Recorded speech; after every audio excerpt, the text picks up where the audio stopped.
We still alive. Thank God we still here. Hopefully you in good spirits. I just want to share with you real briefly a couple things I've been thinking about as we trek through the COVID-19 situation. Two words have been coming up a lot, and that's essential versus non-essential. We made a move to shut down things that are non-essential and only open up things that are essential. That is a key thing in life, not just as we go through the COVID-19 situation, but in life, it has taught us now there are some things that we want, but we don't necessarily need. It's caused us to reevaluate our priorities and think about the things that are important to us. Essential means things that are fundamental, things that are basic, things that are necessary. I mean, these are the things that you must have to survive, like the things like the banks, pharmacies, the grocery store, being able to go to the doctor's office. Those are essential things. Things that are non-essential. The salons have been shut down. The gym has been shut down. The movies have been shut down. Those things are non-essential. This is a great time for us to prioritize and reevaluate some things in our life that are essential versus the things that are non-essential. The essential things are the things that allow you to keep going, keep moving, and to sustain yourself as you go through life, not only as you go through COVID-19. So I want to share some things with you that we have to make sure are essential as we go through this and even when we come out. First, faith. The Bible says that we walk by faith and not by sight. I want you to think about that. It says we walk to go at a steady pace, to keep going, to keep moving, not running, not jogging, not being out of control, but we're walking at a steady pace, and we're doing that by faith. Faith is what I believe, what I know on the inside, not by what I see, not by my sight. As we go through this, we have to make sure that we walk by faith. Faith in what? Faith in the fact that God is in control, that God is my peace, and God is my strength. We have to understand that as we walk by faith and not by sight.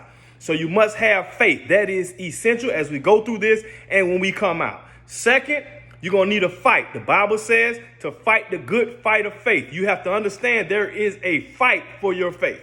You have to understand that this is not easy. It's a tough situation for everyone involved. People are losing their lives.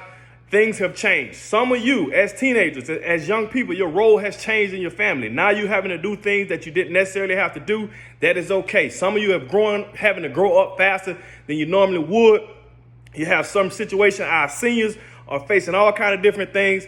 This is a fight. You have to make sure it's a fight. It's not a physical fight. It's a fight on the inside. You have to stay true to what you believe in, even during these times. Don't question it. Don't doubt it. Stay true to what you believe in. Fight for your faith.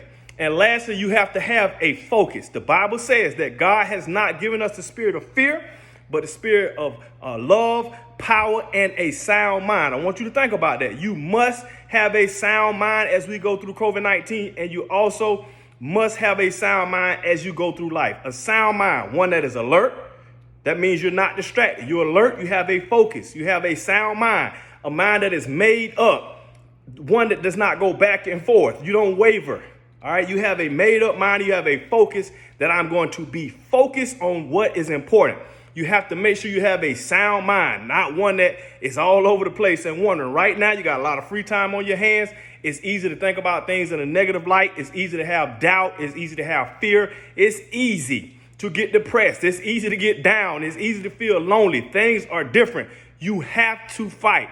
You have to have a focus, and you have to make sure that you keep a sound mind. I just want to encourage you to hang in there, keep the faith. This has changed to a faith situation. It's not a sprint. You have to understand that this is a marathon. This is about endurance. How long can we endure? But I'm encouraged that we will survive. Keep fighting, keep praying. Take this time to get in the scriptures and understand that the things that are essential don't fade away. These things you're going to need even when you get out of this. When we come through this, we're still going to need faith. We're going to need a fight, and we're going to need a focus. Be blessed. Have a wonderful day. Have a wonderful week.